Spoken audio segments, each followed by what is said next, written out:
It says in 1 Samuel, पहला सामुएल में कहता है, there was a time like this in Israel also. और इस्राएल में भी एक ऐसा समय आया था।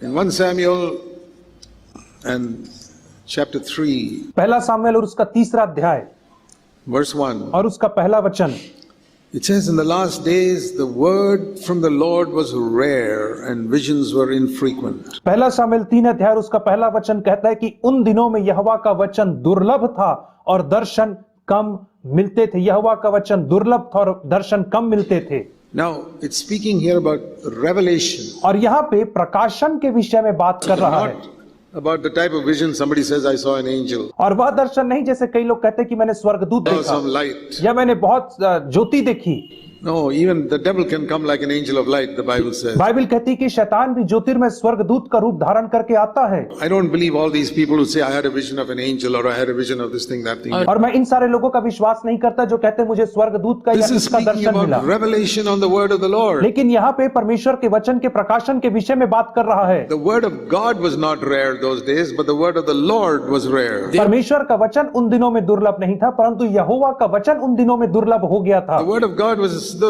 5 books of Moses that was available in Samuel's time. परमेश्वर का वचन उस समय मूसा की लिखी 5 पुस्तकें थी और वह 5 पुस्तकें सामुएल के समय में उपलब्ध थीं, which Moses wrote. जिसे मूसा ने लिखा था वे 5 पुस्तक। But a word from the Lord, लेकिन जो यहोवा का वचन था, that means a man of God who was in touch with God and could speak the word of the Lord. अर्थात परमेश्वर का एक जन जो परमेश्वर के साथ संपर्क में था और उसके वचन को You कहता can't था। have a word of the Lord unless you have a man who stands before the Lord. और जब तक कि एक ऐसा मनुष्य ना हो जो परमेश्वर के सन्मुख उपस्थित होता है, तब तक हमारे मध्य में A परमेश्वर का man who वचन नहीं takes होगा। time to listen to God. और एक ऐसा मनुष्य जो समय निकालता है परमेश्वर की सुनने को। So God raised up this young boy Samuel और इसीलिए परमेश्वर ने इस जवान लड़के सैमुएल को खड़ा किया था to be a prophet. ताकि वह एक भविष्यवक्ता बन सके। But even he, परंतु वह भी when he died, जब उसकी मृत्यु हुई nobody else could do the job. तो उसके कार्य को कोई नहीं कर पाया, Because you read in 1 Samuel 8, क्योंकि आप पहला सामुएल 8 अध्याय में पढ़ते हो, verse 1, उसके पहले वचन में, when Samuel was old, he appointed his sons. जब सामुएल बूढ़ा हो गया तो उसने अपने पुत्रों को इस्राएलियों का न्यायी ठहराया। Verse 3, his sons did not walk in his ways but took bribes. और तीसरे वचन में कहता है उसके पुत्र उसकी राह पर ना चले परंतु घूस लिया करते थे।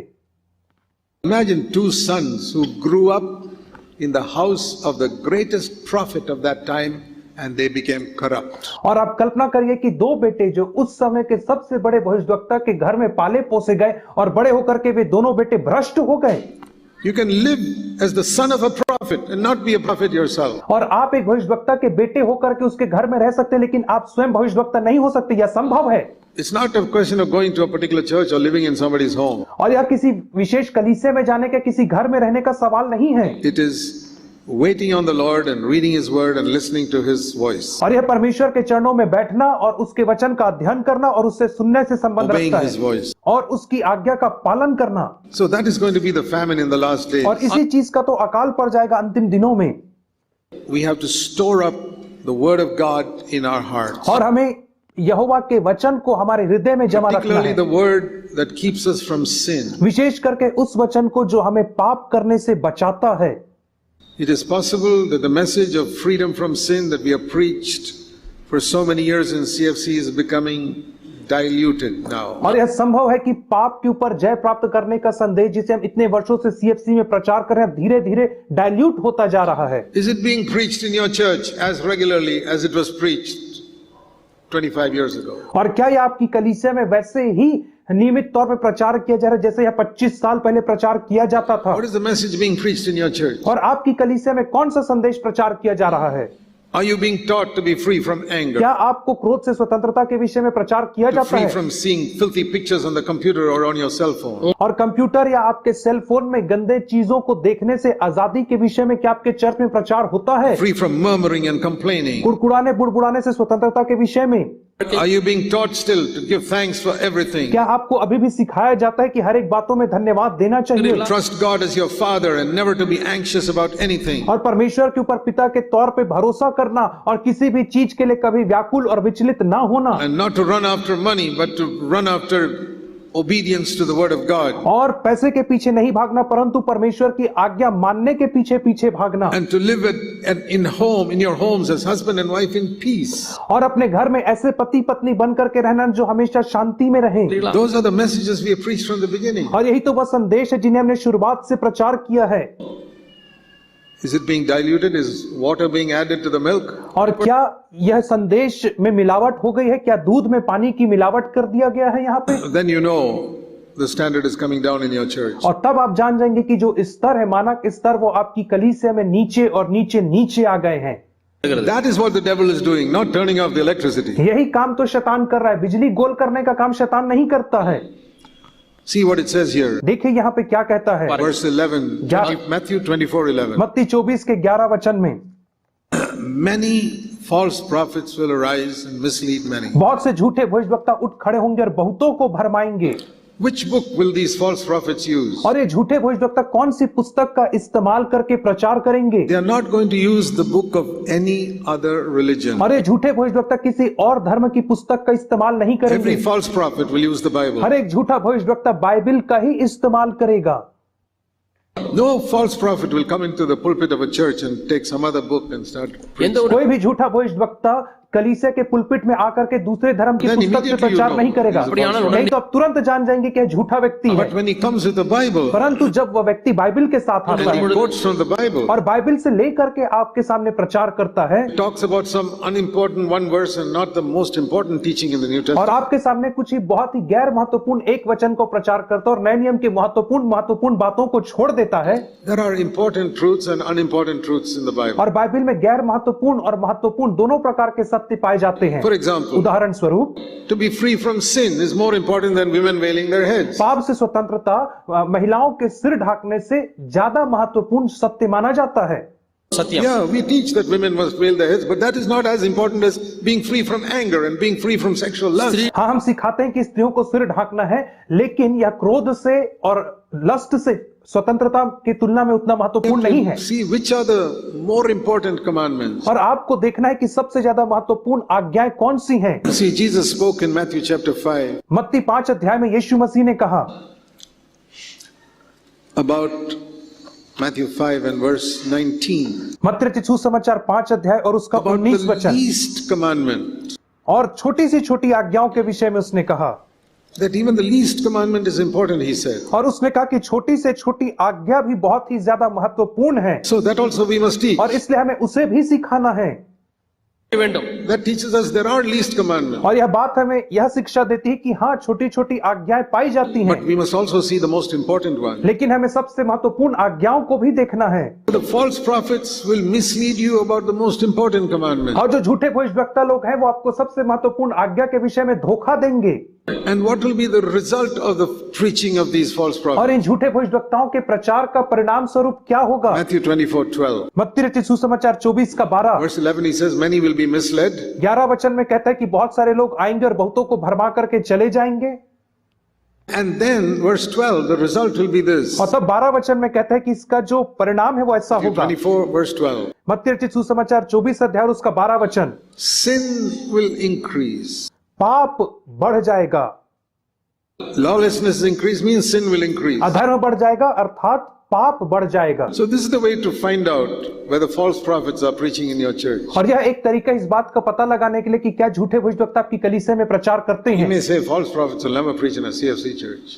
और आप सोचते होंगे कि झूठा भविष्यवक्ता सीएफसी में कभी प्रचार नहीं करेगा। They can come in a CFC church too. नहीं, वे सीएफसी कलीसिया में भी आ सकते हैं प्रचार करने, Not by preaching falsehood, और वे झूठ का प्रचार नहीं करेंगे, but by not emphasizing the most important things. परंतु वे सबसे महत्वपूर्ण बातों के ऊपर जोर दे करके प्रचार नहीं करेंगे। Proof of it is, और उसका प्रमाण यह है, sin will increase in the church. उसका प्रमाण यह है कि कलीसिया में पाप बढ़ If you जाएगा। find sin increasing in your church, you can be sure some false prophecy is going on in this church. और यदि आप देखें कि आपकी कलीसिया में पाप बढ़ रहा है तो आपको इस बात का पूरा निश्चय हो जाना चाहिए कि यहाँ पे झूठे भविष्यवक्ता हैं। If more and more people are coming to your church who are not serious about sin, यदि ज्यादा से ज्यादा लोग आपकी कलीसिया में आ रहे हैं जो पाप के प्रति गंभीर नहीं है, That's okay. Prostitutes, drug addicts, murderers are all welcome to come and hear the gospel in our churches. और हाँ, हम शराबी लोगों को और वेश्याओं का स्वागत करते हैं कि आकर के हमारी कलीसिया में सत्य को They सुने, must hear the gospel. लेकिन उन्हें सुसमाचार सुनना They है must hear about repentance. और उन्हें मन फिराने के विषय में सुनना है, Turning around from sin must be preached till Jesus comes. और पाप से मन फिराने के विषय में तब तक प्रचार करना है जब तक यीशु ना आए। See the last message of Jesus to the church. और कलीसिया को जो यीशु मसीह ने अंतिम संदेश दिया, आप उसे देखिए। The last message to the apostles was go into all the world and make disciples and teach them all प्रेरितों को that. जो यीशु मसीह ने अंतिम संदेश दिया वह यह था कि तुम जगत के छोर तक जाकर के सुसमाचार का प्रचार करो And teach them what I taught you. और जो बातें मैंने तुम्हें सिखाई है उन लोगों को तुम मानना सिखाओ। That's not the last message of Jesus to the church. लेकिन कलीसिया के लिए यीशु मसीह का यह अंतिम The संदेश नहीं last था। message of Jesus to the church is in Revelation 2 and 3. Repent, repent, repent, repent. और यीशु मसीह का अंतिम संदेश जो कलीसियाओं के लिए वो प्रकाशित वाक्य की पुस्तक 2 और 3 अध्याय में पाया जाता है, वो है मन Five फिराना, times. मन फिराना। That is the last message of Jesus to the और यही church. तो यीशु मसीह का अंतिम संदेश है कलीसिया के लिए। Repent. Repent. Many verses in Revelation, those who do not repent will end up in the lake of fire. और प्रकाशित वाक्य में से बहुत सारे वचन है, कहता है कि जो मन नहीं फिराएगा वो आग की झील में डाला जाएगा। There's more mention about hell and lake of fire in Revelation than in any other book. और किसी और पुस्तक की तुलना में सब ज्यादा प्रकाशित वाक्य की पुस्तक में नरक और आग की झील के विषय में कहा गया है। That is the last message of Jesus to और the यही तो church. यीशु मसीह का अंतिम संदेश है। Turn from sin. पाप से मन फिराओ। That is the meaning of repentance. और यही तो है मन फिराने का अर्थ। That is the message the Lord is preaching in the churches today. और आज भी यीशु मसीह इसी संदेशों को कलीसिया में प्रचार कर रहा है।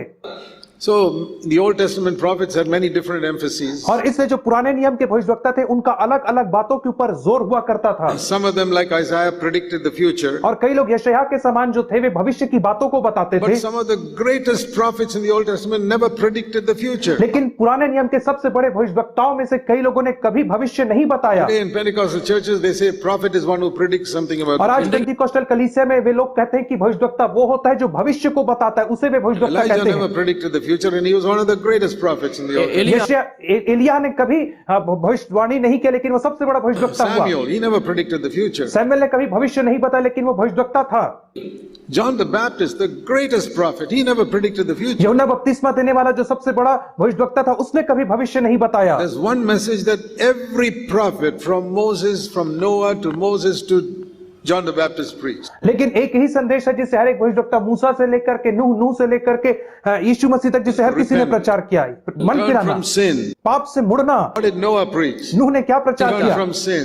पाप से मन That's फिराओ। what every single Old Testament prophet preached. और इसी के विषय में तो हर एक पुराने नियम के भविष्यवक्ता ने प्रचार किया है। Very few prophets preached about the future. और बहुत कम भविष्यवक्ताओं ने भविष्य के विषय में बात Even किया। in the New Testament. यहाँ तक कि नए नियम में भी हम देखते One हैं, Agabus you read about. एक अगस्बुस के विषय में हम पढ़ते हैं। Other prophets, और बाकी जो भविष्यवक्ता थे, see what they preached. आप देखें कि वे क्या प्रचार करते थे। You see in Acts of the Apostles, प्रेरितों के काम में हम देखते हैं, we read in Acts of the Apostles and chapter 11 प्रेरितों के काम और उसके 11 अध्याय में हम देखते हैं about these prophets who preached in the early days. और हम इन भविष्यवक्ताओं के विषय में देखते हैं जो शुरुआती दिनों में प्रचार करते थे। Sorry, not Acts 11.